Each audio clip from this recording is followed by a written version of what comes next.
All right, so let's welcome Tiara, just to brag about you a little bit, my friend.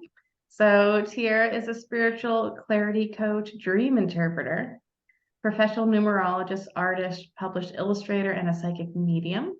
So, her business, Queens with Lit Dreams LLC, merges Tiara's unique psychic abilities and powerful spiritual coaching with her intuitive art designing skills that tunes into the essence of the business. So she's a seasoned psychic medium. She guides her clients to the right modality, which will offer the best healing experience on their journey. It's been described as infusing humanity into spirituality. She brings her light, fun attitude even to the heaviest of topics, helping her clients feel energized and positive as they heal and grow. She has a bachelor's degree in child and family studies and 20 years of experience in the art of dream interpretation. It also runs in your family too, doesn't it? We'll talk about that. Tiara continued her spiritual study by getting a second bachelor's degree from the University of Sedona in metaphysical science, along with becoming an ordained minister in the International Metaphysical Ministry. She also has become a certified master professional coach and has supported many businesses, families, and entrepreneurs through clarity coaching. So, like, I know I come to you a lot for dream work or for numerology, but let's talk a little bit about dream work, right? Because I know my mom had us read like Joseph Campbell or younger. I'm like, this didn't feel like it fit. So how did you get into dream work, doing dream work? And yeah, tell us more about that. Yes. Well, if we want to go back to the very beginning of my journey, I've always been an active dreamer. That was me since I can remember birth. Okay.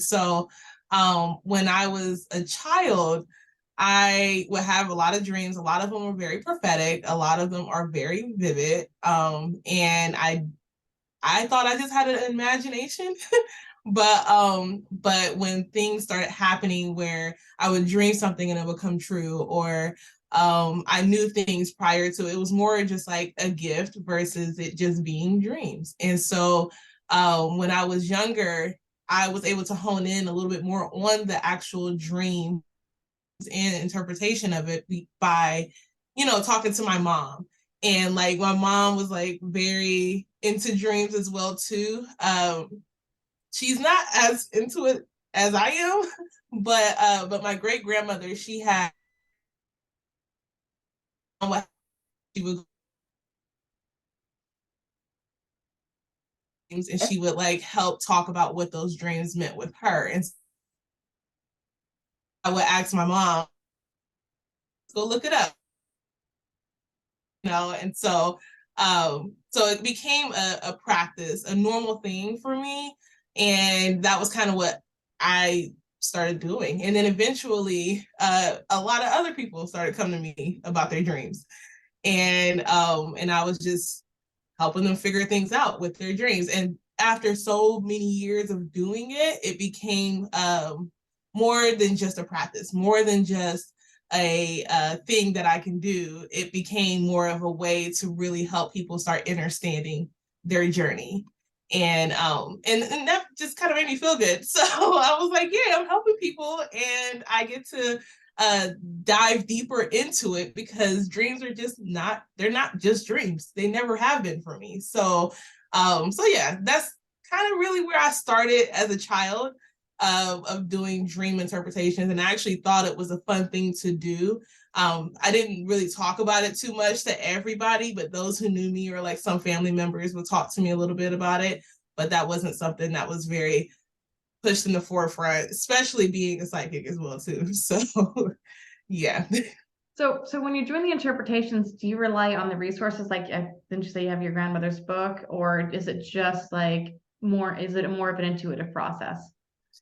Um, it's mostly intuitive, but then uh throughout the years, I did also learn the different resources of like what symbolism means, depending on people's cultures, depending on their backgrounds, depending on what it means. So like a black cat in a dream for me could be something completely different for somebody else, you know. So that's where the intuitive part comes in, but also having the cultural references and also knowing like what symbolism means and how you can interpret it in that way. So I had to learn how to adjust depending on who it is I'm working with. And then also just, letting the intuition fly. Awesome. And so how did you go from that to numerology? Yeah, numerology. I love numerology. You So, did. Marie, when I first met you is when I actually started taking numerology serious. So, I am, just putting it out there. I am not a mathematician. I hate math. I don't do well. I still use my fingers to count, and it is not my thing. But fun fact, I around 19, 20, I got a reading done, and like the woman who did a reading for me kept saying that I was going to be in I was going to leave my job as a counselor to go into accounting. And I said, that sounds nothing like me. Why would I do something like that?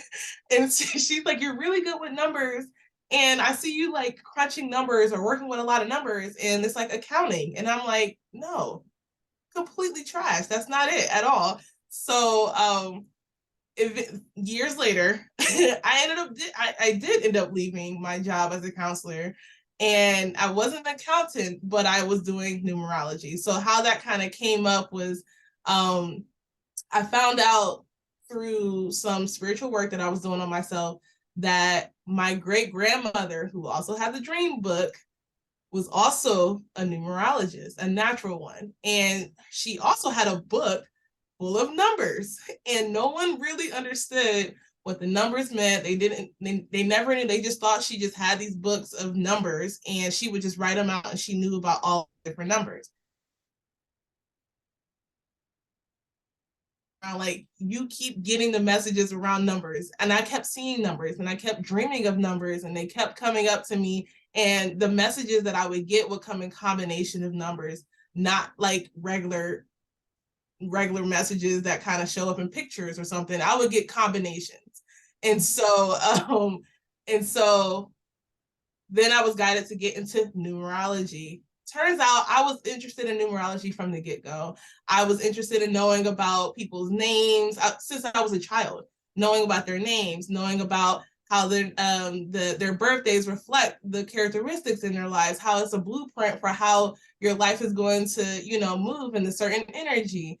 And it all tied together when I started officially learning about numerology. And so that's kind of how I was pushed into it. And I don't know if y'all can see, my guys tend to push me into things sometimes versus it being like super easy and like flowy.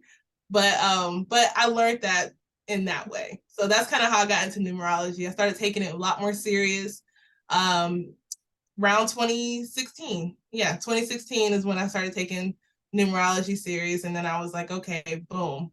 Once I started it started exploring, and I got certified, and it was like all these different things that I started to do with it. And it really started connecting the dots for me and for like a lot of people in that I've dealt with and helped along the way. Mm-hmm. And you had so much information even when you were still in training. I can't imagine how much, like how much the actual training of the gift. That's one thing that people, I guess, confuse, like when we have a natural gift, like how did you, so I guess maybe speak on that, because you're both, like many of us in the room, we're natural psychics, but we did the training. So what has been the benefit for getting certified for you in different ways? Yeah. Talk on that. I would say the benefit of just doing the training and getting training that muscle in the gift is the fact that you're still learning. Like, you never stop learning. There's always more to learn about what you're doing. And so for me, it kind of, when I got the certification, when I started doing the actual training and also learning from different people, like to me, to be a master, you still have to be a student, and you still have to learn. You still have to go through, waves of unlearning some of the things that you learned and relearning some of the things you should have learned. So like, it is one of those things where for me, I was able to hone in and construct what it is that I can present to people and how it is that I can connect the dots for people. And And I wouldn't have been able to really do that if I didn't take my own training or if I didn't take my own learning seriously. Because having a gift is having a gift, but if you don't hone it, you don't like, you know, just craft it together, it's just a gift and you're just sitting there just like with talent, but you don't know how to bring it out to the world, you know? So yeah, that's kind of really what it is for me. I'm just honing in on my own craft. I'm honing in on my own talent and gift.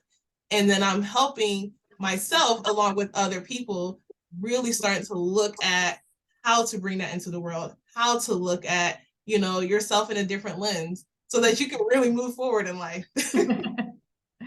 Yeah, I hear you. I know, like when I discovered theta healing, I'm like, oh, I don't have to reinvent the wheel because I could have figured it out on my own. But there is something nice too about like going to the elders and learning from them and getting all the good shortcuts in Yes. and making our life easier as healers by like working with other people's knowledge.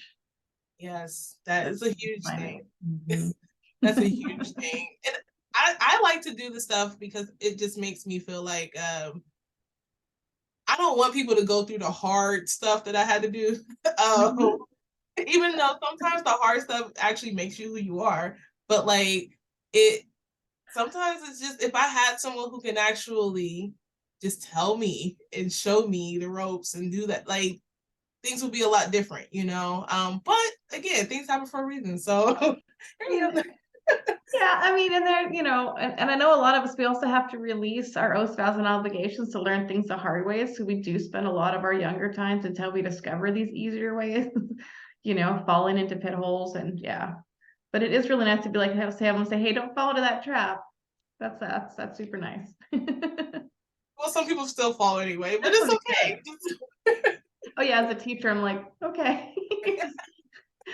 Watch everyone choose their own adventure because we do have free will. So yeah, but it is nice when you can have someone warn you and you heed that advice or have someone say like, so I remember learning like going from my ghost busting taking like an hour to 30 seconds. I'm like, oh, I stopped charging from it because it got too easy. But it's Right. also really nice when you can be like, oh my gosh, I can do things the easy way. hmm hmm Yeah, it doesn't have to be so daunting. It doesn't have to be that way. Um, that's one thing to learn is that it doesn't actually have to be that way. A lot of times it's that way because we are very resistant Mhm. to the possibility of what it could be, you know. So it doesn't have to be daunting and hard and rough and not a good experience. And you don't have to be pushed into a lot of things, especially if you just, step into it naturally. So yeah. Absolutely. Yay. So let's switch gears here. Oh,